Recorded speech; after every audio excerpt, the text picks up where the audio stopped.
আসসালামু আলাইকুম। বাংলার সংবাদে সবাইকে স্বাগত জানাচ্ছি। আমি নাইম ফাথুম মুবিন। সংবাদ শিরোনাম। ইন্নালিল্লাহ, আবারও মধ্যপ্রাচ্যে ভয়াবহ তৃতীয় বিশ্বযুদ্ধ শুরু হয়ে গেছে।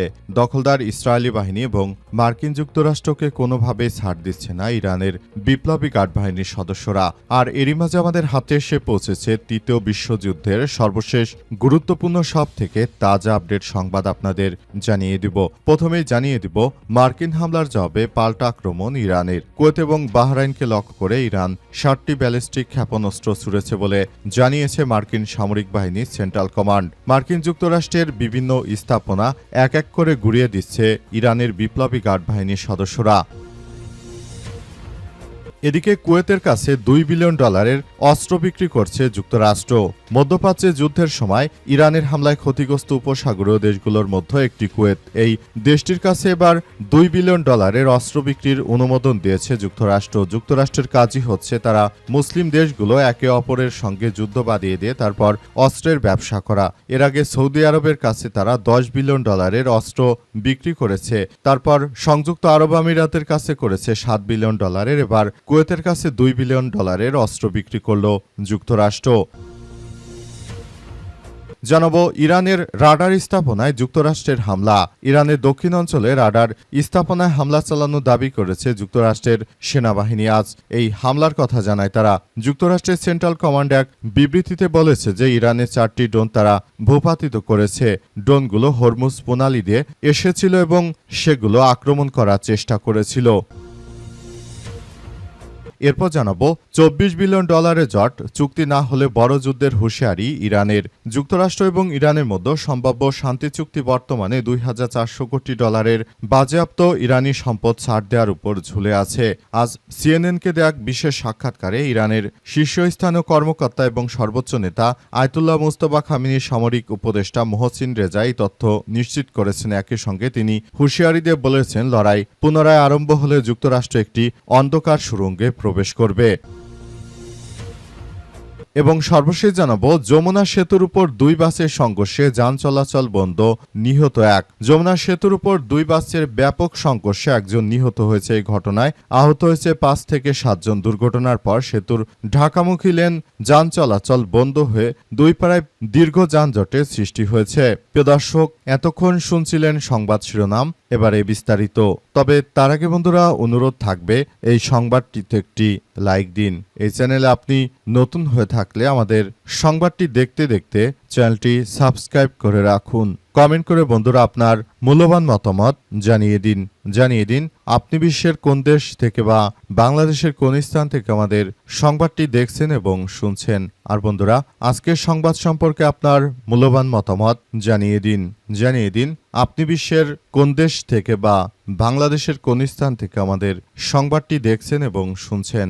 আর বন্ধুরা, সংবাদটি আপনার সোশ্যাল মিডিয়া ফেসবুকে শেয়ার করে বন্ধুদেরও দেখার সুযোগ করে দিন। আর বন্ধুরা, গাজা যুদ্ধে আপনি যদি নিরীহ ফিলিস্তিনিদের ভালোবেসে থাকেন কমেন্ট বক্সে কমেন্ট করে পুরো বিশ্বকে জানিয়ে দিন। এবারে বিস্তারিত। আর বন্ধুরা, সংবাদটি দেখতে দেখতে আপনি বিশ্বের কোন দেশ থেকে আমাদের সঙ্গে রয়েছেন সেটি কমেন্ট বক্সে কমেন্ট করে জানিয়ে দিন। এবারে বিস্তারিত। ইরানের রাডার স্থাপনায় যুক্তরাষ্ট্রের হামলা।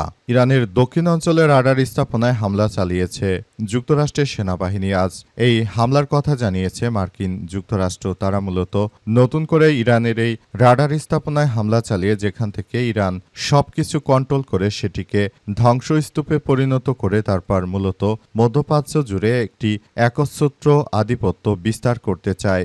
তাদের উদ্দেশ্যই হচ্ছে যে তারা আগামীতে এমন কিছু করতে চাইছে যেগুলো আসলে কোনোভাবে গ্রহণযোগ্য নয়। মূলত ইরানকে শায়েস্তা করার জন্য মূলত মার্কিন যুক্তরাষ্ট্র এই ধরনের সন্ত্রাসী কার্যক্রম আসলে শুরু হয়েছে।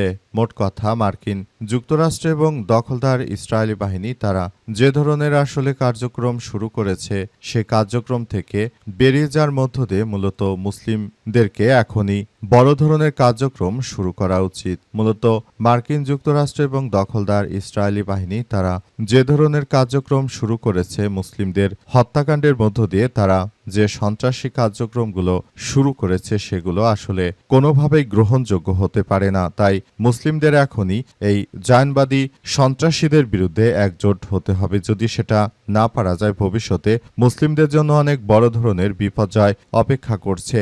কারণ তারা মুসলিম হিসেবে আমরা যে রাষ্ট্রগুলো রয়েছি, সেগুলোকে তারা ধূলিসাৎ করে দেওয়ার জন্য পুরোদমে প্রস্তুতি নিতে শুরু করেছে। মূলত এই দখলদার সন্ত্রাসীদেরকে কোনোভাবেই ছাড় দেওয়া উচিত নয়, কারণ তারা মুসলিমদেরকে যেখানেই পেয়েছে সেখানেই কতল করেছে। তাই তাদের বিরুদ্ধে আমাদের সবাইকে এখনই জেগে উঠতে হবে এবং দখলদারদের বিরুদ্ধে আমাদের পৃথিবীর ইতিহাসে সবথেকে এক বিপর্যয়কর পরিস্থিতি যে সৃষ্টি হয়েছে, তার জন্য সবাইকে এখনই এই বিষয়গুলো নিয়ে খুবই গুরুত্ব সহকারে দেখতে হবে।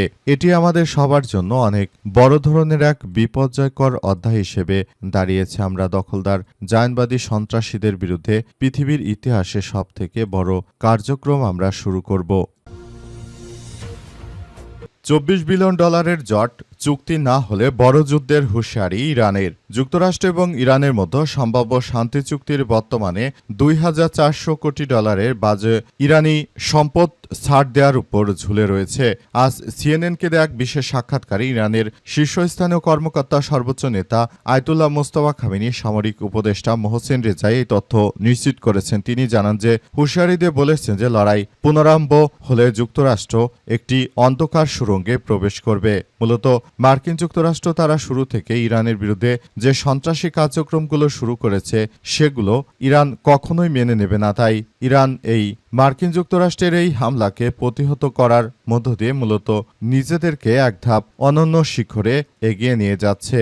মূলত মার্কিন যুক্তরাষ্ট্র এবং দখলদার ইসরায়েলি বাহিনী তারা যে ধরনের মূলত সমস্যাগুলো সৃষ্টি করেছে, সেই সমস্যাগুলো পৃথিবীর ইতিহাসে সবথেকে এক ভয়াবহ বিপর্যয়কর অধ্যায়ের মধ্যে তারা পড়েছে। সুতরাং তারা আসলে এখন আর ইরানের হাত থেকে কোনোভাবেই রক্ষা পাচ্ছে না। তাদেরকে যেখানেই পাওয়া যাচ্ছে সেখানেই তাদেরকে একদম ধূলিসাৎ করছে ইরানের বিপ্লবী গার্ড বাহিনীর সদস্যরা। অবস্থায় মার্কিন যুক্তরাষ্ট্র পুরোপুরি ধসে পড়েছে। মার্কিন যুক্তরাষ্ট্রের সেনারাই এখন যুদ্ধের ময়দান থেকে পালিয়ে যাচ্ছে, কারণ তারা ইতিমধ্যে উল্লেখ করেছে যে তারা এই যুদ্ধ আসলে করতে চাচ্ছে না। এ অবস্থায় তারা আসলে পুরোদমে ইরানের কাছে ধরাশায়ী হচ্ছে। মার্কিন হামলার জবাবে পাল্টা আক্রমণ ইরানের। কুয়েত এবং বাহরাইনকে লক্ষ্য করে ইরান 7টি ব্যালিস্টিক ক্ষেপণাস্ত্র নিক্ষেপ করেছে বলে জানিয়েছে মার্কিন সামরিক বাহিনীর সেন্ট্রাল কমান্ড বা সেন্টকম। হরমুজ প্রণালীর দিকে ধেয়ে আসা ইরানের আক্রমণাত্মক ড্রোন ভূপাতিত করা এবং ইরানি রাডার সাইটগুলোতে মার্কিন সামরিক বাহিনীর হামলার মাত্র কয়েক ঘন্টার পরই ইরান এই ক্ষেপণাস্ত্রগুলো উৎক্ষেপণ করে। সেন্টকমের এক বিবৃতিতে বলা হয়েছে যে প্রাথমিক মূল্যায়নে দেখা গেছে যে ইরানের ছোড়া ক্ষেপণাস্ত্রগুলোর মধ্যে 6টি মাঝ আকাশেই প্রতিহত করা হয়েছে এবং সপ্তম ক্ষেপণাস্ত্রটি তার নির্ধারিত লক্ষ্যবস্তুতে পৌঁছাতে ব্যর্থ হয়েছে। তবে মার্কিন যুক্তরাষ্ট্র যতই মিথ্যাচার করুক না কেন, প্রকৃতপক্ষে ইরানের প্রতিটি হামলায় টার্গেটে লক্ষ্যবস্তুতে সরাসরি আঘাত এনেছে এবং মার্কিন যুক্তরাষ্ট্র তারা পুরোপুরি ইরানের এই হামলায় ধরাশায়ী হয়েছে। মার্কিন যুক্তরাষ্ট্র এখন তারা যতই মিথ্যাচার করুক না কেন, তারা ইরানের হামলায় কোনো ক্ষতিগ্রস্ত হয়নি, কিন্তু প্রকৃতপক্ষে তারা ইরানের প্রতিটি হামলায় খুবই ভয়াবহভাবে বিপর্যয়ের মধ্যে পড়েছে। মূলত মার্কিন যুক্তরাষ্ট্র শুরু থেকে ইরানের বিরুদ্ধে যে ধরনের সন্ত্রাসী কার্যক্রম তারা শুরু করেছিল, এদের এই সন্ত্রাসী কার্যক্রমগুলো একদম ধূলিসাৎ করে দিয়েছে ইরানের বিপ্লবী গার্ড বাহিনীর সদস্যরা। এ কারণে যুক্তরাষ্ট্র এখন পুরোপুরি ধরাশায়ী হয়ে পড়েছে। তারা এখন চাইলেও ইরানের বিরুদ্ধে কোনো শক্তিশালী পদক্ষেপ গ্রহণ করতে পারেনি। একটি হামলা চালালে ইরান সাথে সাথে পাল্টা হামলা চালিয়ে তাদেরকে জবাব দিয়ে দিচ্ছে। এটি মার্কিন যুক্তরাষ্ট্রের এক ভয়াবহ বিপর্যয়ের লক্ষণ হিসেবে পুরো বিশ্বজুড়ে বিবেচিত হচ্ছে। মার্কিন যুক্তরাষ্ট্র তারা কল্পনা করতে পারেনি যে ইরান আসলে তাদের উপর কোন বড় ধরনের অত্যাচার শুরু করবে, কারণ তারা পুরোপুরি ব্যর্থ হয়েছে। তারা আসলে কোনো কিছুই করতে পারেনি, পুরোপুরি তারা ব্যর্থতায় পর্যবসিত হয়েছে। বর্তমান সময় ইরান হচ্ছে পৃথিবীর মধ্যে সব থেকে বড় সুপার পাওয়ার হিসেবে আবির্ভূত হয়েছে। তাই ইরানের সামনে তারা কোনোভাবেই নিজেদেরকে যুদ্ধে জয়লাভ করতে পারছে না যুক্তরাষ্ট্র। কুয়েতের কাছে $2 বিলিয়ন অস্ত্র বিক্রি করছে যুক্তরাষ্ট্র।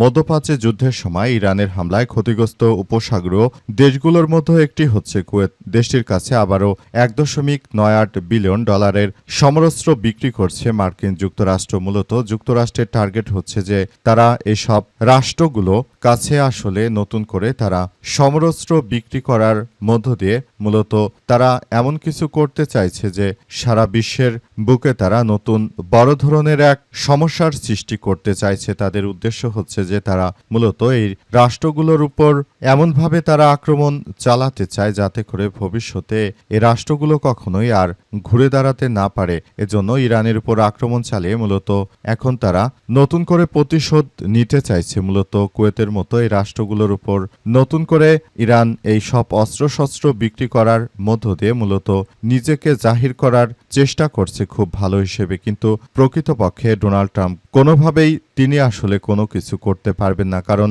তিনি আসলে পৃথিবীর সবথেকে নিকৃষ্ট এক সন্ত্রাসী প্রেসিডেন্ট। কারণ তিনি শুরু থেকে ইরানের বিরুদ্ধে যেসব সন্ত্রাসী কার্যক্রম চালিয়েছেন সেই কার্যক্রম আসলে কোনোভাবেই মেনে নেয়ার নয়। কুয়েতের কাছে অস্ত্র বিক্রি করে মূলত মুসলিম রাষ্ট্রগুলোকে একটির বিরুদ্ধে আরেকটিকে যুদ্ধে লাগিয়ে দেওয়ার চেষ্টা করছে সন্ত্রাসী ডোনাল্ড ট্রাম্প। কিন্তু তিনি যতই চেষ্টা করেন না কেন তার শেষ পর্যন্ত আসলে কোনো কিছুই তার কাজ হবে না বলে এমন তথ্য সামনে এসেছে।